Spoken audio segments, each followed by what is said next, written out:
Good afternoon, it's Gary Sly and the Legacy of Handmade Objects. It's kind of late afternoon here in the shop on July the 13th, 2026. I have had a busy day kind of running errands and getting things done, and so finally have settled down for a few minutes. I'm actually going to be in two locations today. They're not areas that are unfamiliar to you if you're used to seeing my episodes, but I wanted to talk just a little bit about the spaces that we come to love as stitchers. You've heard me reference a word from Norwegian and Danish culture called hygge. It's actually spelled Hygge, so if you ever want to look it up and get a sense of what it's about. I think it's particularly apt in Scandinavian countries, places in the far north, where they have long, cold, dark winters.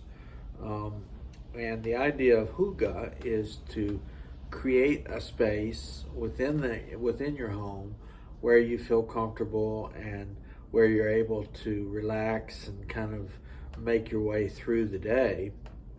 And I've often thought that's very apt for those of us who are stitchers or knitters or whatever, because we all like our spaces and we like them set up a certain way. So that led me to start thinking a little bit about how our spaces are set up. I have two spaces predominantly that I use. I'm downstairs in the shop now, tucked away in a corner here, and when there's nothing going on in the shop, or quite often even if there are shoppers here and they don't need my help, I'm here in the corner. I don't sit down a lot during the day, so this gives me a chance to rest. But I also usually have some kind of stitching here.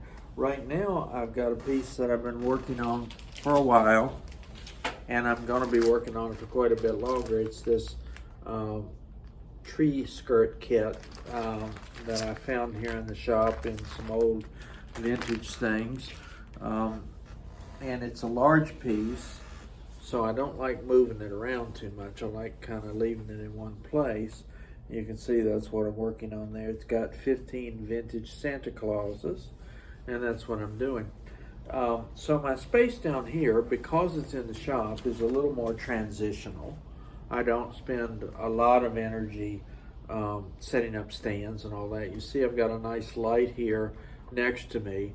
Because I'm right-handed, I generally prefer the light on the other side so that it shines down directly onto the fabric, but I'm only using 14 count and larger count stuff down here, so I don't worry about that quite so much.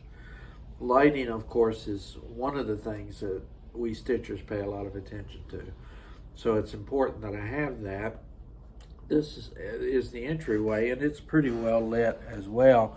I can just flip around and show you. I've got this wonderful old chandelier up here on the ceiling, so you can see there's a good bit of light in here, and it's a kind of a cloudy day outside, so you can tell that it's a well lit area to begin with. And then I just have a space here on the edge of the table where I have a pin cushion and a little ort jar, because you know I like to collect my orts, and you saw that. I've got my phone recharger here so that if that's a problem. And then just some area where I can lay out my threads. Now, I really am a bit of a tightwad sometimes, so because this kit had a lot of different colors of thread, I just cut a piece of cardboard and numbered each of the slits in the cardboard, and that's how I keep my threads organized. I'm sure those of you who are a lot more organized than me probably have a system in place where you can keep track of your threads, but that goes back into the days when I was a student and didn't have the money to buy much, and just kind of worked with whatever resources I had. And also, typically, I would try to have some kind of a holder for my pattern, but because it's down here, because I don't want to clutter up the area behind the desk too much more than it already is, I'm just simply putting my pattern here on the table and using it that way. So other than that, having a good pair of sharp scissors is important, and I've got a trash can here if I need it for anything. So this is a very transitional working space, but for the downstairs area, this does provide me a sense of comfort and gives me a place to just kind of relax and work on stitching while I'm actually on the job. Next, I'm going to go upstairs and pay a little more attention there to my regular stitching area. When I'm not real busy in the shop, which lately has not been very often, I stitch 30-40 hours a week. I don't think I'm getting that much in now. I typically stitch about an hour, maybe an hour and a half every morning. And then in the evenings, I usually have a couple of hours. So probably more in the range of 20 to 25 hours a week now, as opposed to what it was like when I first opened the shop and nobody ever came in to visit. I'm not complaining. I love having people here, and there's a lot of advantages to being busy, but certainly there will come a time when that's not the case, when I'm either not running a business or whatever, and so I look forward to that. So it makes the whole idea of hygge even more prescient for me. You want to find a space, and you want to create a space that gives you a sense of comfort and allows you to sink into whatever it is that you love. So I'm going to end this part. I'm going to pop upstairs and show you my more organized space up there. Well, I'm back, and I'm upstairs now in our wonderful front room that has windows all the way around. I'll do a little scan of the room here in just a second. And while I do that, I want you to notice my feline friend, Cat, who's here. There's Cat sitting in the chair over there. Can you see? I think you can see her. She's giving the camera kind of the evil eye. So I'll just kind of scan around and show you. We have this wonderful front room in this old house that has windows all the way around. So I love it for the light and for the perspective. I used to joke and tell my kids when I get old and they have to send me to a nursing home, find me a room like this where I can sit and look out and watch life go by. So the traffic goes by and all that. The other thing I was thinking about as I was envisioning today's episode was how lucky I feel to have a home and to have a place where I can arrange an area and feel comfortable. Because I live in a small town, we, like all small towns, have our homeless population. The difference, I think, in a small town is we tend to know them by name, and we tend to know a little bit about them. And there's a woman who's clearly gone through some traumatic things in her life, and she sleeps in the portico across the street at the church at night. But I often, several times a day, will see her walking up and down the street with her 2 suitcases. And as the suitcases wear out, she goes and finds another one. And I wonder what the concept of a comfortable space is for her. Because she's had some sort of trauma, I think she's afraid to be in an enclosed place. And so that's a very different world, and one that I am grateful that I don't have to experience. So I'll mention that this upstairs space is where I spend more time stitching. Generally speaking, if I'm up here, there's not too much to interrupt me.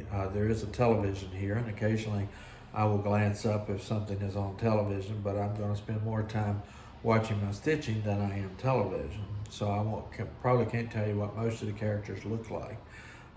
But anyway, it's a nice background noise, and it's a good, comfortable space. One of the first things you'll notice in here is this big old light that hangs right over top of my chair. And as I mentioned downstairs, this one is ideal because it sits to the left. Since I'm right-handed, I use this hand and the light shines down so there's no shadow over what I'm working on, which is quite good. Light is just imperative.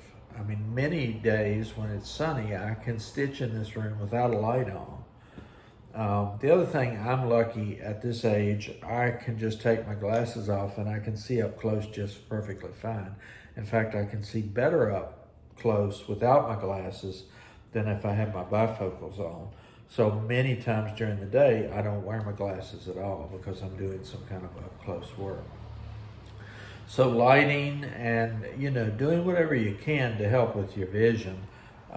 Certainly some people use magnifiers and readers and extra things like that. If you're passionate about stitching, you're going to find a way to keep doing it. And if you don't like it, you're going to make an excuse and say you can't see well. I think that's just the bottom line. My friend B, who's turning 100 this fall, still does needlepoint. I'm sure if she didn't like it, it would be very hard for a 100-year-old to find some kind of an excuse not to do it. But she still loves it, and her family still loves getting it. So there we are.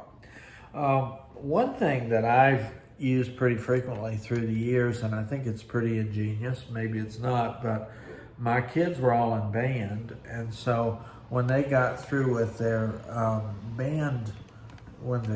music holders, I adopted them and started using them to put my patterns on.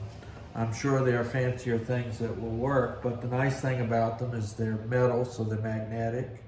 If I want to use little magnetic rulers and things like that to help me find my way, that's a good thing. And it spreads out my patterns so that I can take a look at it. Now, I don't mark my patterns up. I'm doing a very complicated piece right now, this sandhill crane, which has a lot of detail and a lot of counting involved.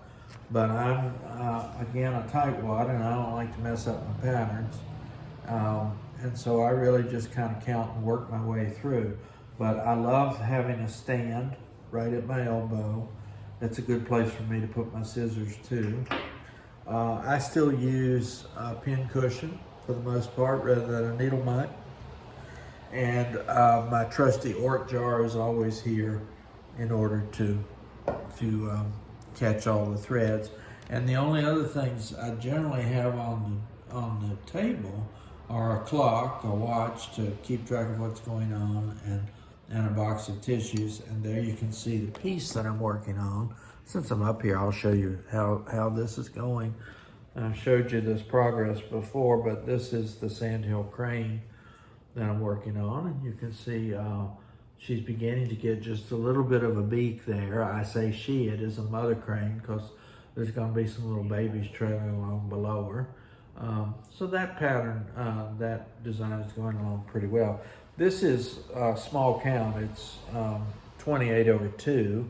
I'm sure many of you use much smaller, but for me that's fairly small. And so I keep it up here, and I don't really carry this project around with me very much.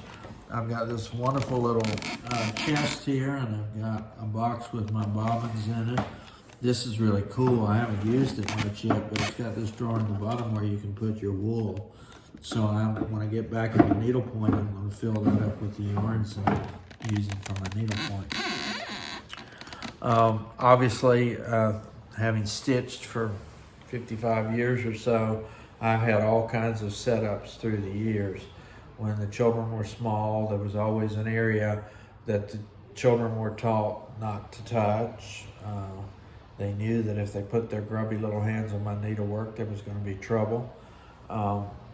And I like to have it somewhere where pets and whatever can't get near it. My feline friend here is fond of sitting up in chairs and getting cat hair all over everything. But I generally try to keep her away from what's going on. Needlework with needles and things like that is pretty dangerous to our pet friends too. So we do have to be careful of that. I can't imagine what it would be to spend all the many hours that I've spent on that sandhill crane and then find that something happens to it. So I try to be proactive about that. Every time I go somewhere, I take a traveling kit with me, and obviously I'm not able to establish my own personal hygge everywhere I go, but I've got a few cruises coming up, and I always try to find some nice space on the ship, not necessarily in the room, though that works sometime, but I always like to find some spaces on the ship that give me a nice comfortable chair, good light. Some traffic flow is okay, but I don't want every person that comes through coming up and asking me about my needlework. It's okay to have a little conversation here and there, and even for somebody to join me if I'm on a cruise. you'll likely see me doing cross stitch in an airport, a doctor's office. So there's always a traveling kit somewhere in my bag that I'm taking along with me. I think I mentioned to you I've been working on the Bridgerton Mansion, which was a free download that I've been playing around with and working on in when I'm traveling, when I'm doing things. So that's just a little kind of thought about where we stitch, and in particular where I stitch and what I need in order to be comfortable. I have a friend who built a custom-made home up in South Carolina, and she purposely had her husband build a gazebo with windows separate from the house, so that she could take full advantage of daylight and the light that she gets in this wonderful space. And it's an area that she has created specifically for her stitching. My friend Linda, who lives nearby here, has a she shed, and it's stocked with all the kind of things and the comforts that she needs for herself. So I hope whatever space you have and whatever desire you have to make that space comfortable, you're able to do that. And think a lot about those maybe who don't have homes and don't have places where they can relax and enjoy themselves. I am going to be on the road some over the next couple weeks. I'm going up to the John C. Campbell Folk School. I anticipate doing some kind of broadcast from there. Not exactly sure how that'll work. I found that my remote tapings are not always as good as I think they're going to be, but I'm sure that those of you who are crafters and stitchers and so forth will be interested in the environment and what's happening there at the John C. Campbell Folk School in Brasstown, North Carolina. So I'll try to share some of that and give you a sense of what that place is like. That's it for now. I'm gonna turn off the camera and do some stitching before I fix dinner. Hope you are having a great week, and all the best. Again, this is Gary Sly and the Legacy of Handmade Objects.